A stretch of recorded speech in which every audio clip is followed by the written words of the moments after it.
لو بصيت على نفسك من كام سنة هتستغرب ازاي كنت مقتنع بحاجات وبتعملها انت دلوقتي شايفها غلط.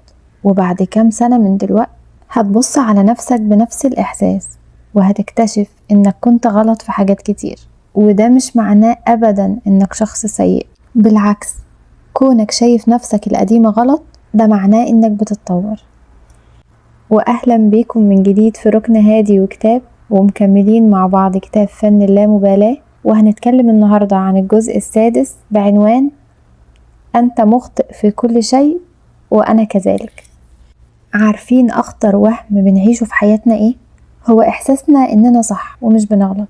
إحساسك إنك صح في المطلق كده وما بتغلطش ده هيخليك تقضي عمرك كله تدافع عن أفكارك وقراراتك وكل حاجة بتعملها. والحقيقة إن دي حاجة متعبة جدا، لأن الطبيعي إننا بنغلط، بس مش دي المشكلة أبدا. المشكلة إنك تتمسك بالغلط. بس خليك عارف إنك لما تتمسك بالغلط عمرك ما هتتغير ولا تتطور. وده لأن التطور رحلة بتبتدي بإنك تغلط فتعترف بغلطك وتتعلم منه، ومع الوقت تغلط تاني ولكن غلطك بيبقى أقل، وتفضل تطلع من غلط تدخل في غلط تاني أقل منه. ودي كلها بتبقى محاولات إننا نوصل للصح. وفعلا لما بنتعلم من أخطائنا بنقرب جدا منه، ولكن ما بنوصلش للصح المطلق أو الكمال، لأن ده مستحيل، ولكن بنوصل لأفضل نسخة مننا. فلو انت مش مبسوط في حياتك أو عندك مشاكل، راجع نفسك، راجع طريقة تفكيرك، راجع أفكارك. وارد جدا تكون غلط، خلي عندك مرونة وتقبل انك تغلط، وتقبل الأفكار الجديدة، واشتغل على نفسك في ده عشان توصل للي انت عاوزه. ووارد جدا تبقى انت الطرف الغلط لو عندك مشكلة مثلا مع شريك حياتك أو أي حد في حياتك. ووارد جدا انك تكون غلط في تربية ولادك، والمشكلة مش فيهم ولا في المجتمع اللي بتعيش فيه. خليك عارف ان اعترافك بغلطك في الحالات اللي زي دي بيخليك تدور على حلول تساعدك تحل مشاكلك فعلا.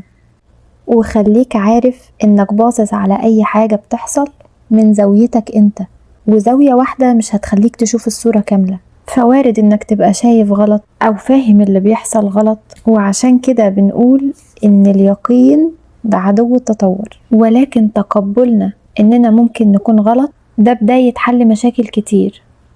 وعشان اليقين عدو التطور فبلاش ابدا تبقى واثق ومتيقن في اللي عقلك بيقولهولك، لان عقلنا بطبيعته بيربط احداث ملهاش اي علاقة ببعض عشان يطلع لك فكرة او اعتقاد ويوهمك كمان انها صح.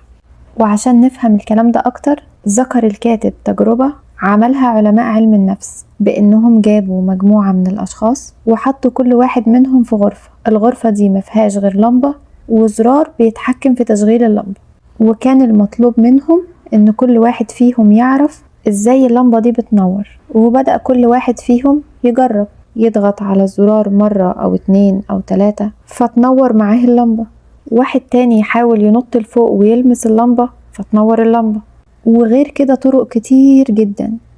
وفي النهاية مع تكرار التجربة دي كل واحد فيهم اكتشف طريقة بتنور بيها اللمبة، والطريقة دي مختلفة عن غيره تماما. وكل واحد فيهم طالع من الغرفة متأكد جدا من الطريقة اللي اكتشفها ومصدقها. والغريب بقى في التجربة دي ان اللمبة اصلا كانت بتنور بطريقة عشوائية ملهاش لا حسابات ولا نظام اصلا. وده يثبت لنا ان عقلنا البشري بيربط حاجات ببعض عشان يطلع لنا فكرة او اعتقاد وارد جدا ما يبقاش صح. فبلاش بقى اليقين الزيادة في افكارنا واللي عقلنا بيقولهن. طب اليقين ده بيحصل ازاي؟ بتلاقي الشخص بيقول لنفسه انا كده كده عارف اللي هيحصل، ما انا كده كده عارف نتيجة المشوار اللي انا هروحه ده فانا ليه هروحه، انا كده كده عارف ان انا مش هنجح في الحاجة دي فانا ليه اتعب نفسي فيها، انا كده كده عارف ان لما اعتذر هو مش هيقبل اعتذاري فلا انا مش هعتذر له. ده كمان بتلاقي شخص هالك نفسه شغل وشايف انه يستحق انه يبقى في مكانة اعلى او انه يترقى، لكنه ابدا ما بيقولش ده قدام مديره لا بطريقة مباشرة ولا حتى بيلمح، عشان عقله بيقوله ان ده مش هيحصل وان مديره هيرفض. ده كمان بتلاقي واحدة سنها كبر وعاوزة تتجوز زي كل اللي في سنها، ولكن قافلة على نفسها تماما ورافضة ان اي حد يتقدم لها عشان عندها اعتقاد ان اي حد هيقرب منها مش هيتقبلها وهيرفضها. طيب كل دول جابوا اليقين ده منين؟ طيب يا جماعة، مش يمكن كل اللي في اعتقادكم ده ما يحصلش؟ مش وارد جدا يحصل العكس وتوصل للي انت عاوزه؟ ففي الوقت ده يقينك ما عملكش اي حاجة غير انه ضيع عليك الفرصة دي. طيب فرضا بقى لو حصل وفعلا اترفض، ايه المشكلة في ده؟ بالعكس، اوقات كتير لحظات الرفض بتبقى مؤلمة، ولكن بتبقى نقطة تحول في حياة الشخص. لما تترفض في اي حاجة انت هتسعى وهتطور من نفسك فيها، وده احسن كتير من انك تفضل واقف مكانك. فبلاش يقينك بانك عارف اللي هيحصل، انت فعلا مش عارف ولا ممكن ابدا تبقى عارف. وحط في بالك دايما ان اليقين عدو التطور، وخليك عارف ان بيقينك بانك عارف رد فعل الشخص قبل ما تتكلم معاه، ده هيخليك تتجنب انك تروح وتتكلم معاه وتحل مشكلتك معاه. فانت كده بتحكم على علاقتك بيه بالفشل. وممكن جدا اذا رحت واتكلمت معاه يحصل عكس كده تماما.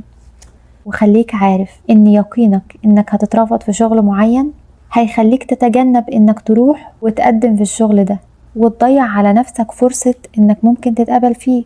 وقيس على كده كل حاجة انت بتتيقن انك عارف نتيجتها.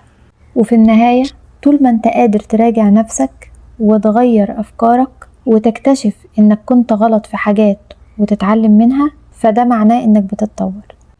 ودلوقتي بقى بعد ما سمعت الكلام ده، هل فعلا في أفكار كنت مقتنع بيها زمان واكتشفت بعدين إنها غلط؟ وبس كده يكون انتهى الجزء السادس من كتاب فن اللامبالاة. انتظروا باقي الأجزاء، ولو وصلتوا معايا لحد هنا فأتمنى تكونوا استفدتوا. شكرا ليكم. سلام عليكم.